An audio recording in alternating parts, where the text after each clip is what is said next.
नमस्कार। मैं प्रद्युमन जोशीला।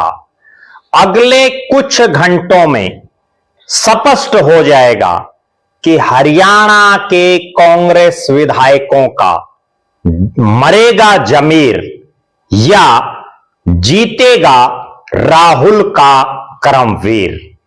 सबसे बड़ा सवाल जो पिछले काफी दिनों से हरियाणा प्रदेश के सियासी गलियारों में गूंज रहा है, और सवाल इसलिए कि आंकड़ों के हिसाब से विधायकों की संख्या ज्यादा कांग्रेस के पास, उसके बावजूद यह सस्पेंस क्यों खड़ा है कि जो निर्दलीय प्रत्याशी चुनावी मैदान में आया है, सतीश नांदल, रोहतक से संबंध रखते हैं, भारतीय जनता पार्टी के प्रदेश के उपाध्यक्ष भी हैं, निर्दलीय प्रत्याशी के तौर पर चुनाव लड़ रहे हैं, पूर्व में इंडियन नेशनल लोकदल के जिला प्रधान रहे हैं, वर्षों तक चौधरी भूपेंद्र सिंह हुड्डा की टक्कर में बीजेपी और इनेलो से चुनाव लड़ चुके हैं और अच्छा खासा चुनाव लड़ चुके हैं। उनके बेटे मेयर का चुनाव भी लड़ चुके हैं रोहतक से, हालांकि जीत नहीं नसीब हुई। लेकिन पिछले कुछ एक दिनों से जब से सतीश नांदल ने निर्दलीय प्रत्याशी के तौर पर राज्यसभा के इन चुनाव में अपना नॉमिनेशन भरा है, तब से हरियाणा के राजनीतिक गलियारों में यह चर्चा हर तरफ है कि क्या कांग्रेस के विधायकों का जमीर जिंदा रहेगा या कांग्रेस के विधायकों का मरेगा जमीर। क्या राहुल का करमवीर जीत पाएगा? आज के इस वीडियो में हम इन्हीं बातों की चर्चा करेंगे। हरियाणा विधानसभा के 90 विधायक, 48 भारतीय जनता पार्टी के, 37 कांग्रेस पार्टी के, 2 इंडियन नेशनल लोकदल के और 3 निर्दलीय, 2 सीटों पर चुनाव यानी 2 राज्यसभा के सांसद चुने जाने और 3 प्रत्याशियों ने अपना फार्म भरा हुआ है। एक भारतीय जनता पार्टी के संजय भाटिया, एक कांग्रेस पार्टी के करमवीर सिंह बौद्ध और एक निर्दलीय सतीश नांदल ने। अब खेला क्या होगा? और हरियाणा का इतिहास गवाह है कि हरियाणा में खेला हुआ है, और वो खेला किसी और ने नहीं किया, कांग्रेस के विधायकों ने किया है।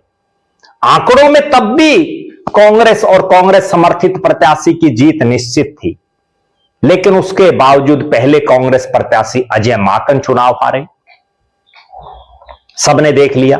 उससे पहले आर के आनंद, जो इनेलो और कांग्रेस के साझे प्रत्याशी थे, बड़े सीनियर एडवोकेट हैं, वो भी चुनाव हारे। एक बार सुभाष चंद्रा चुनाव जीते, अभी फिलहाल कार्तिकेय शर्मा निर्दलीय जीते हुए। एक बार फिर से ये जो बातें चल रही हैं उसके पीछे कारण है, एक लॉजिक है। हरियाणा की जनता के दिलो दिमाग में वो बात बैठ गई है कि जब ये कांग्रेस के नेता पहले ऐसा कर सकते हैं, कांग्रेस में पहले ऐसा हुआ है, तो अब भी हो सकता है, कोई बड़ी बात नहीं। हरियाणा प्रदेश के 37 कांग्रेस के विधायकों में से कई विधायक हैं जो गाहे बगाहे सार्वजनिक तौर पर प्रदेश के मुख्यमंत्री की तारीफ करते रहे हैं, प्रदेश की सरकार की तारीफ करते रहे हैं, प्रदेश सरकार के मंत्रियों को और केंद्र के मंत्री को अपने घर पर, अपने कार्यालय पर चाय तक पिला चुके हैं। आप अंदाजा लगा सकते हैं इन चीजों से। बहुत से विधायक ऐसे हैं जो विधायक दल की मीटिंग में भी शामिल नहीं होते जब चौधरी भूपेंद्र सिंह हुड्डा वो मीटिंग बुलाते हैं। हरियाणा की राजनीति में और कांग्रेस की राजनीति में बहुत बड़ा झोल है और झमेला है, जिसकी वजह से एक सस्पेंस क्रिएट है, और कुछ एक घंटे बाद यानी 16 तारीख के दिन यह सस्पेंस भी सबके सामने आ जाएगा। मेरी भी बहुत से विधायकों से बात हो रही है।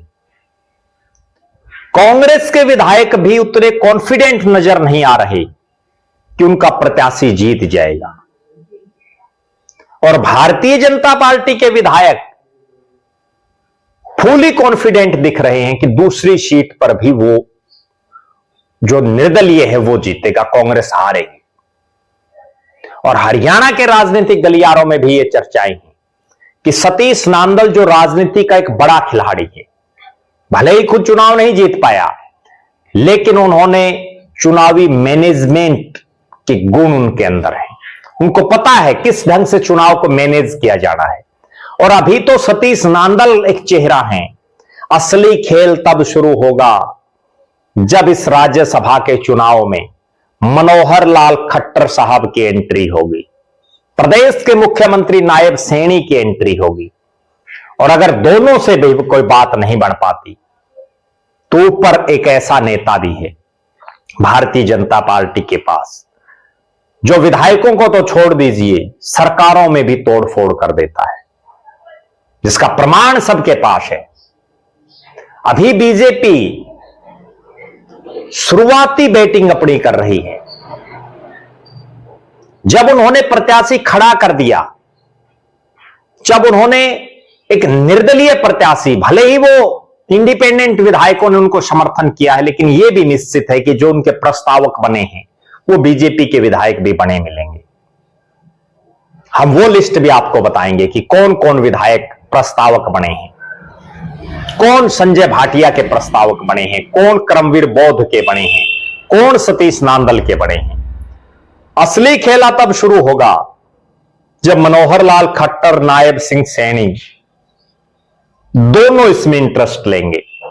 और उससे भी आगे अगर कोई ऊक चूक रह जाती है तो एक बड़ा धुरंधर बीजेपी के पास और है, जिसको इन मामलों का बड़ा तजुर्बा है। दूसरी तरफ अगर बात करें कांग्रेस की, कोई भी गुट यह दावा नहीं कर सकता कि करमवीर सिंह बौद्ध उनके खासम खास है, चाहे चौधरी भूपेंद्र सिंह हुड्डा हो, चाहे कुमारी शैलजा हो।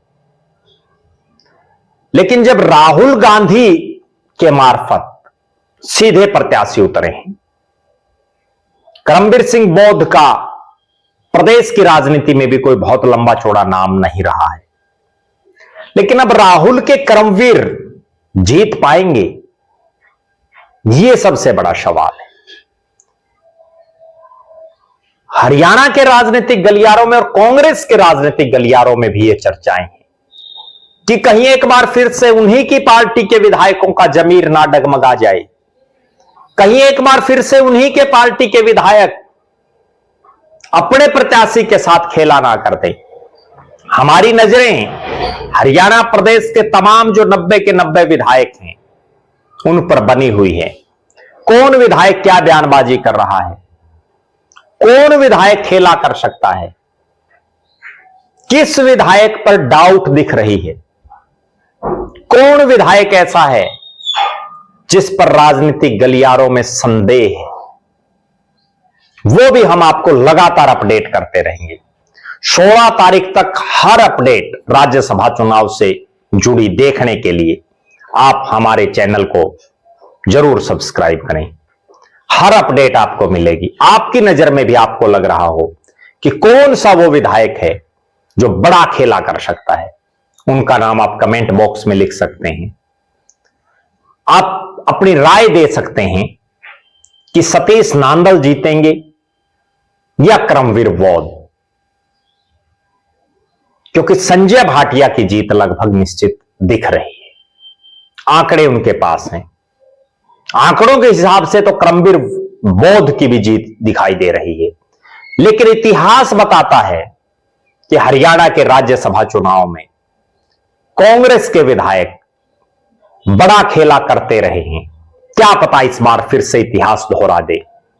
आप दर्शक जरूर कमेंट करें कि क्या कांग्रेस के विधायकों का जमीर मरेगा या जीतेगा राहुल गांधी का करमवीर। बहुत बहुत धन्यवाद।